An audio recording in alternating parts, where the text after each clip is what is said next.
关节不退化，骨质不疏松。我是你的骨科医师戴大伟。今天呢，我们要来讨论一个主题，就是手术前可能就要开始复健了哦。我们大家都听说手术后我们要做复健，但是手术前就可以开始复健了吗？我们今天很荣幸邀请到我们成大医院的最资深的物理治疗师刘兆伟治疗师，他负责我们医院人工关节手术的复健，还有他同时也是台南市物理治疗师公会的理事长。大家好。那我们今天的主题呢，就是说人工关节手术，如果你已经有安排要做或者有想要做的话呢，手术前是不是就开始有一些复健的动作可以做了呢？那这个到底是一个噱头，是有必要的，还是只是说说而已呢？其实术前复健大家都会常常提到。对，那我们在临床上常见的，像一些阿公阿嬷，他们都会觉得说，在术前的物理治疗可能是不需要的。原因是因为他们觉得开个刀，把所有的骨头就是修正好，一切开完刀之后就会很好。但其实在美国物理治疗协会的临床操作指引上面就有介绍说，其实术前6周的物理治疗是非常重要的。所以术前6周就可以开始做了。对，术前6周就可以开始做。那这个临床操作指引呢，它其实是一个非常高等级的一个证据它是由一群专家，然后根据现有的一些研究然后整理出来的一个指引，所以它的可信度是非常高的。意思说，如果手术前就开始做一些复健的指导，它有一些动作训练可以开始在家做的话，或许手术后恢复就可以比较快。对，这是确定的，就是只要你术前6周有好好的训练一些像是肌力柔软度这2个大项的话，那基本上你术后的一些像是功能、行走，然后或者是你的疼痛，其实都会恢复的比较好。所以我们主要的训练的方向其实就是训练它的肌力还有柔软度2个大项。那一个指引里面有没有什么是一定要做的，或者是什么建议大家可以做的动作？其实里面大概会有3个运动分享给大家。那这3个运动呢，基本上就是有包含肌力跟柔软度。第一个动作呢，简单来说，它是一个非常简单的动作，它就是把脚放在床上，然后让膝盖往下压的动作。那为什么会做这么简单的动作？是因为其实我们会需要动到关节置换的病人已经有一定的疼痛感，这时候如果你要强迫他去做一些像是我们强调的深蹲之类的，有时候不一定符合他们的需求，会造成他们强烈的疼痛。所以我们从非常简单的就是躺在床上，然后膝盖往下压这个动作呢，去强化他的股四头肌。那这个动作其实有些要点，那这个要点呢，其实大概就会分成说，我们在收缩的时候会希望你的肌肉可以有看到明显的活动，然后伴随着髌骨的活动。对，所以这是一个股四头肌强化的运动。当然，因为膝盖已经很痛了，很难做一些比较高难度的动作。但至少这个膝盖往下压的股四头肌强化的运动，应该是可以随时就可以开始做，不用等到手术后就开始做。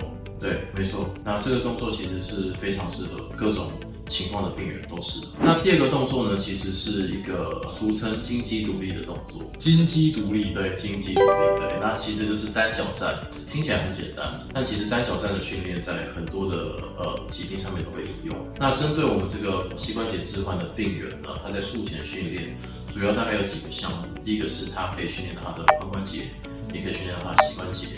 对，然后同时它平衡的那个感觉会比原本的状态好。你是说单脚站是用会痛的那只脚站，还是用不会痛的那只脚站？这个是要用会痛的那只脚站。用会痛的那只脚站。对。如果会痛的那只脚可以金鸡独立，那应该不用来开刀。应该是没有问题的，只要些微的稍微有比如说扶着床面这样都是可以训练。所以大部分膝关节退化的疼痛其实都是走路的时候疼痛。单脚站理论上应该是，如果你肌力足够的话，应该是要可以做得到的才对。通常我们会建议从15秒开始。15秒。对，可以扶着的东西吗？标准的姿势下不行，但是其实我们在训练病人的过程，当然从简单的开始，所以我们建议一开始安全为主，会先扶着。那等到他适应，可能练个1-2天之后，就请他放开。第3个动作呢，其实是一个柔软度的运动。那它在中文中就是叫做四字伸展，它的动作有点像是那个阿拉伯数字的4。那这个动作其实就是伸展我们的腿后的肌群跟我们的臀肌。那因为常见的状况是，在疼痛的影响下，很多膝关节问题的病人，他们的柔软度并不是这么的理想。那在如果术前角度限制太多的话，其实会影响术后的愈后。大家也知道，术后可能会需要凹到脚啊，那这个也会让疼痛感一直大幅的上升。所以在术前可以做一些适当的伸展，就是做这个四肢伸展，去让这个膝关节的活动度好一些。对，因为其实膝关节的置换手术，其实我们是在处理的是疼痛的问题。那活动度要增加很多呢，其实是不容易的，对。因为如果你手术前你的筋或肌肉就已经很僵硬、很紧绷了，手术要突然放得很松，其实是比较困难一点。所以其实手术前就可以开始训练这样子四字形的柔软度的运动。那这个一次要做多久？这个通常我们在伸展的过程中，我们大概都会建议做个20下。对，那每次的伸展会维持30秒。其实大部分人会一直着重在膝关节的退化上面，所以大家都会一直想说，哦，这是膝关节的问题。但实际上我们需要思考的东西很多，因为膝关节在下肢来讲，大概都是受害者嘛。其实大部分都是我们的臀部控制不佳，才会导致膝关节受伤。所以在过程中，我们这个伸展跟训练都很重要。对，所以其实我们不管术前的复健和术后的复健，其实要注意的都是整体功能上啊，不管是肌力或者是柔软度的增加，我们注意的不能只有注意在膝关节上面，因为我们要的不是让膝关节不会痛而已，而是让你整体的生活啊、工作上面可以更方便、更容易一点点。所以今天很高兴可以请到刘兆伟物理治疗师来帮我们介绍这3个可以在手术前就可以开始做的运动。其实手术前6周就可以开始做，甚至你已经有预想说未来可能要接受手术，现在就开始做也可以，也不局限在6周，因为这些都是很好的运动。那这有3个运动，第一个就是在床上压臀的股四头肌训练的运动，那第2个就是训练平衡的金鸡独立的运动，可以让你比较不会跌倒。那第3个就是一个四字形的伸展运动，让你的下肢的柔软度可以增加。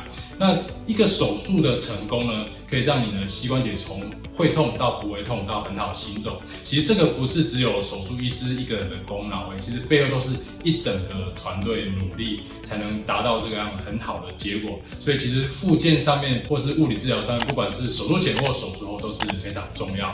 今天很谢谢大家的收看，我们下次再会，拜拜，拜拜。